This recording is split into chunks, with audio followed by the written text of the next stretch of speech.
Assalomu alaykum do'stlar. Sizlar bilan har doimda Behzod Mamajonov. Siz asr vaqt YouTube kanalini tomosha qilmoqdasiz.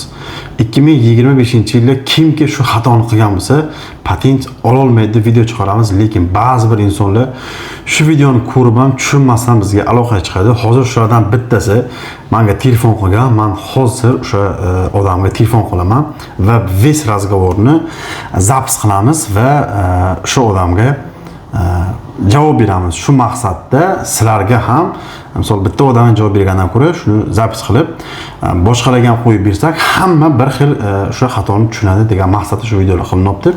Kanalga obuna bo'lib, like bosib qo'yish esingizdan chiqmasin. Shu videolar orasiga esa reklama, ishonchli chegara xizmati hamda ishonchli aviakassalar bemalol ekran nomeriga telefon qilib foydalanishingiz mumkin. Qani hozir telefon qilamiz. Bu odamga nima deb javob beradi.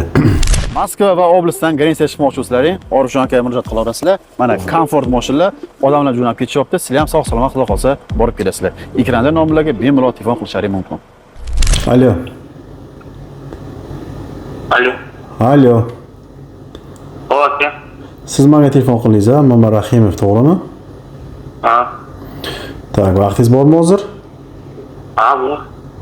Tak, qarang, men siz bilan bo'ladigan razgovorni zapis qilaman. Maqsad sizga o'xshab odamlar xato qilgan tushunsin. Shunga rozi bo'lsangiz agar shu videoni bosganman, tayyorlab chiqaramiz. Qarang, siz menga Turdoydagi bilan o'ydan tashladingiz, to'g'rimi? Ha. Siz buni sotib olgansiz. Ha, Sotib olgansiz.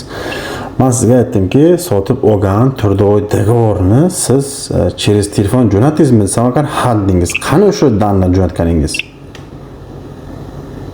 Yo'q, men suratlarimda o'ylabdim. Men surat tashlaganman, pasport, migratsiya. Bu dogovorni kim qilib bergan sizga? Bir sinfdoshim через qaysidir firma bilan qilgan. Qancha qilib bergan? 9 ming netmi? Qizmaydi. Bu dogovorda hech qanaqangi xatolik yoki bir narsa yo'q, lekin bu yerda xato sizdagi. Tepaga misol gos usluga kirsangiz, dogovor bilan o'damni tashagan. O'sha yerda yozib qo'yibdiki, o'damni o'z заключение договор, трудовой договор с иностранным гражданином без лица shunaqa yozib turibdi mana. Bu to'g'ri narsa. Bu yerda noto'g'ri narsa yo'q.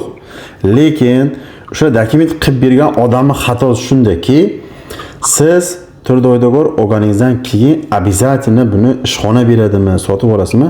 Обязательно через gos usuliga jo'natish kerak. Ya'niki ish beruvchi tomonidan beriladigan o'damlikni, misol uchun palonchi tugunchi bizda ishlaydi degan hujjat. Undan keyin siz olib turib Turdoy dogovorni o'zingizning telefoningizdan jo'natishingiz kerakki, men shu ishxonada ishlayman degan hujjat. U yerda Turdoy dogovorni jo'natgandan keyin sizga javob keladi. Usluga оказано deb. Примерно 1 sutka, 3 sutka shunaqa. Kimlargadir 7 kun, kimlargadir naramzoq, kimlargadir 1 soat ham keladi. Shu o'damga kirsangiz tepasiga kopiya yoziladi. O'sha narsa обязательно qilinish kerak. Sotib olganmi, boshqami, u problemasi yo'q. Tushundingizmi? Siz bugun patentga bordingiz, nima deyishdi ham boshidan aytingchi? Patentga bordim. Seni patenting manzilga bo'lgan dedi. Короче, yashaydigan joyingga ближайший MTVga borib, nima uchun analiz bo'lganini bilib keldi. Tushunarli. Siz yo'qqa borasiz, o'sha dogovor sizga bazaga kiritilmaganini aytadi. Chunki bu narsa 2024-yil 7-yanvardan kuchga kirgan. Ko'p odamlar bu narsani bilmaydi. Turdoy dogovorni o'ydanlik qilish. Bu qachon kiritilmagan? Ya'niki 19-yanvardan muddat bo'lgan deydi. Sizniki qarang, sotib olgansiz to'g'ri, bitta men ochib ko'rdim, falshiviy yoki birma joyi yo'q. Bu narsa shu частный ishlaydiganlar sotib oladiki, shu patent kuymasligi uchun. Lekin dogovor qilib bergan odam sizga aytmaganki, buni через telefon jo'natishligini. Tushunyapsizmi? Dokument qilgan odamlar ko'p bu narsani bilmaydi. 2024 7-yanvardan shu narsa kuchga kirgan. 2024-yil 120 mingdan oshiq migrantning patenti anonim bo'lib ketdi. Bunga sabab o'sha dogovorni o'damlar qilmagani. Undan keyin zakon chiqdi 11-26. Kim patenti anonim bo'lgan, qilmagan umuman bor topshiriladi. 10-sentyabrdan bu narsa уже tugadi shu zakon. Ya'niki har bitta kim patenti, ya'ni dalshi annulyum bo'lsa, to so'rovi tamom bo'lguncha berilmaydi deb narsa kuchga kirgan. Ben hozir endi patentda bo'lsam, prichinani topdim turdan o'ydan ekan desam, meni patentim уже so'rovi tamom bo'lgan. Menga patent beradimi? Sizga patent bermaydi. Qachonki so'rovi tamom bo'lsa, patentni so'rovi emas. Misol uchun siz patentni 1-dekabr 2025-yil oldingiz, to'g'rimi? Siz 2 oy ichida o'damni qilmadingiz, uni vaqti bor. Misol qanchadir vaqtdan keyin baza ko'tarilgan vaqtda may oyi bo'ladimi, misol uchun mart oyi bo'ladimi, shu vaqtda patent annulyum bo'lgan, siz bilmagansiz. O'sha data tamom bo'lgandan keyin yangi patent olasiz. To ungacha bu eski patentning so'rovi tamom bo'ldi, u narsalar bir tiyin foyda bermaydi. Menga nega bo'lmasa shu prichinasini topib yana kel dedi. Prichinasi endi men aniq bilmayman nima sabab undoq degan, atak tushunadigan sotrudniki bor yoki tushunmaydigani bor. Sizga bir tomondan plus shuki, imini shu akoshkadan qaytargani. Bir xildan akoshkadan ham qabul qilyapti, примерно 22 ming yoki 26 ming pul to'layapti. 15 kun yoki 17 kundan keyin bor patent olaman degan vaqtda sen patenting o'tgan yili annullирован bo'lgan ekan deb aytibdi. Sizga bir tomondan plusga oldin aytgani. 600% menga bermaydi kesin patent. 150% bermaydi sizga patent.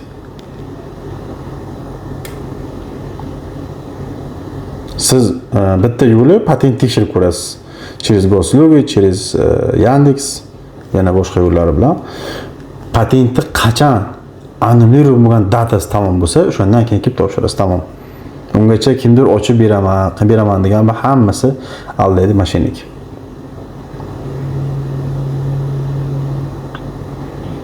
Tushundingizmi? Ha, tushundim. Siz 15-fevral kuni bordingiz, to'g'rimi? Ha, bugun bordim. Ha, shu bugun bordingiz. Sahrada odam qanaqa? Ko'pmi, kammi, nechta odam qaytib e'tibor berdingizmi? Ha, uncha odam qaytmadi, lekin hamma qaytmoqda. Ha. Men misol lichna borib ko'rganda через один odamlar qaytyapti, mana shu narsa bo'yicha. Через один. Yo'q, bugun uncha odam qaytmadi, lekin ko'rmadim. Ha, bo'pti, mayli. Ishingizga omad. Savolingizni javob oldingiz. Sog' bo'ling, omon bo'ling. Mayli, rahmat. Mayli.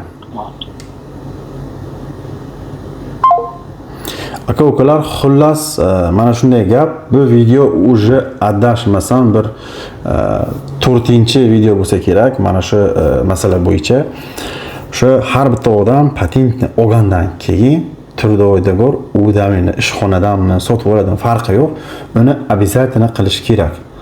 Ba'zi bir odamlar bor, sotib olgandan keyin mana shu narsani qilmaydi-da, dogovor qilib bergan odam aldabdi deydi. Dogovor qilib bergan odamlar nechtasi qamoqda o'tiribdi. Bilasizlarmi nimaga? Tushadi militsiyaga, endi kimgadir qilib bergan, boshqa qilgan, tushgandan keyin o'zi chiqarib ketish kerak-da, misol. Men ishlayman shu yerda deyish kerak. Sotib oldilarmi shu, men shu yerda ishlayman deyish kerak. Dogovorda ism, familiyasi yozilgan, ishxonaning nazvaniyasi bor, uni yo'llab olish kerak. Yo'llab, misol men shu yerda ishlayman deyish kerak. Qo'rqmasdan gapirish kerak, ular ishlamay qila olmaydi. Hozir endi to'g'risini aytaman, bu narsani hamma narsani internetga aytish to'g'ri emas. Chunki bizni ko'rib turgan odamlar ham bor. Maqsad siz noqonuniy yuribsiz-da, mana shu dogovor sotib olish bu o'zi noto'g'ri narsa. Siz ofitsial ishlashingiz kerak, bir joyda nalog tushish kerak. Misol nalog siz ishlasangiz 13% nalog tushadi davlatga. Ishlamadingizmi, nalog tushmaydi. Sotib oldingizmi, u yo'lni qilib yopadi shu narsani. Patent kuymaydi, annulyum bo'lmaydi, lekin siz uni olib turib, обязательно через Госуслуги jo'natishingiz kerak. Через Госуслуги jo'natib ham, undan keyin militsiya tushib qolib yoki bir nima qilib, bitta odam tushsa agar, dogovor qilingan nechta o'sha учреждение deymizmi, ishxona deymizmi, shu yerga qilingan bo'lsa, hammasinikini bittasini bilib qolsa, annulyировать qilib tashlaydi.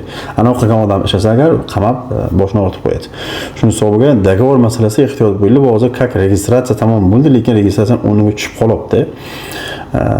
Shuni hisobidan juda ko'pchilik patenti annulyирован bo'lib ketdi. Kimdirdan sotib oldingizmi, ishxona berdimi, обязательно qiling. Kuniga menga yuzlab odamlar telefon qiladi. Ishxonamiz qilib bergan edi deydi. Shu bilan ham Menga qilib berishgan, hamma narsa yaxshi deyapti. Хорошо. Usluga akazdan bo'lgan joyni tashlayincha menga samaga shu sotib olgan dogovor ishlab beryapti. Sotib olgan dogovor oddiy dogovor. Hech qanaqa problema yo'q, bir narsasi yo'q. Men ko'rdim, misol endi ursangiz o'zi действующая organizatsiya yoki не действующий ko'rsatadi. Shuni hisobigaki sotib olyapsizlarmi? Обязательно buni через gos uslugi jo'natib qo'yinglar. Bu ertaga точный problema bo'ladi. Chunki men bu narsani 2024-yildan bilaman. 2024-yilda odamlarga savol berdim dokumentlarga, shu olgandan keyin qilasam hech nima kerak emas deydi. U vaqtdan keyin shu bazalarni ko'targan yo'q edi. Bazalarni bir ko'tardi, 120 ming odam patenti kuyib ketdi.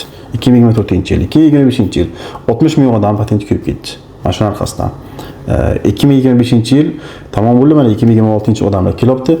Patentga borib qaytaryapti. O'tgan yil qaytarmagani sababi 11-26 qonun bor edi. Ya по указу desa demasa shu bilan o'tkazib beradigan edi. Bu endi yo'q. Men lichno bor ko'zim bilan ko'rdim. Через 2 tada bitta odam qaytyapti. Ha. Patent anonim bo'lgan ekan. Dokument qilgan odam aldagan yo'q. Dokument qilgan odam aldamagan. Siz uni olib turib через gosluk o'danni qilmagansiz. Так что shunaqa gaplar o'rtoqlar, sog' bo'ling, omon bo'ling, shu videoni qo'lingizdan kelsa tarqatib qo'yinglar, like bosib, shu odamlarga yetib borsin. O'zbekistondan, Tojikistondan meni ko'rib turib, men Rossiya bormoqchiman deb meni nomerimga telefon qilib yoki yozib o'tirmanglar. Agarda siz shu narsani через telefon, ya'niki o'sha ekranimda rasm qo'yib qo'yaman.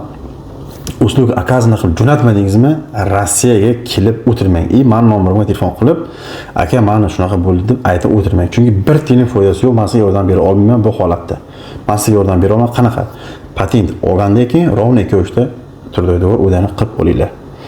Sog' bo'linglar, omon bo'linglar. Shu videoni like bosib tarqatib qo'yinglar, musofirlarga foydasi tegadi.